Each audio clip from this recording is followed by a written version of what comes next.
Easter is upon us, and you may be looking for a recipe that might fit in well with your Easter dinner. Joining me now with an idea is Common Ground volunteer Leslie Boswell. Leslie, what do you have for us? I've got a little bit of a twist on green beans. Now, a while back, I did a green bean casserole with the homemade white sauce.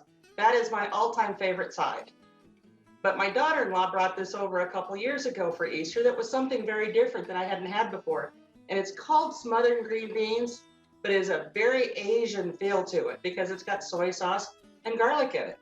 And it's simple. You put your green beans in the pan like you would for any casserole. Then you've got brown sugar and some garlic powder, and all of these ingredients and this recipe is already on your website, so you'll have the directions for it. Melted butter makes it stick to everything and always makes things taste good.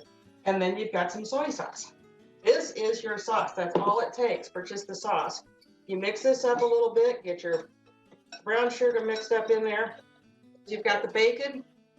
Put your beans in here, sprinkle your bacon on top. I just chop it up and then fry it, and I really over-fried this one, but it'll still work, it'll be fine.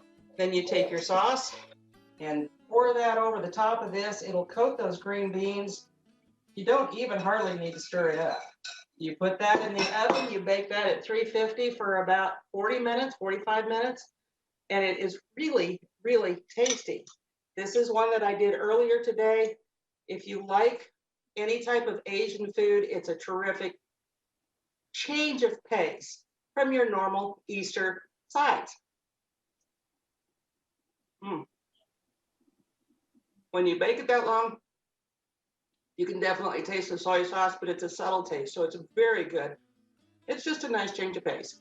Fantastic. All right. Well, thank you, Leslie, for letting us know about that and getting us ready for Easter.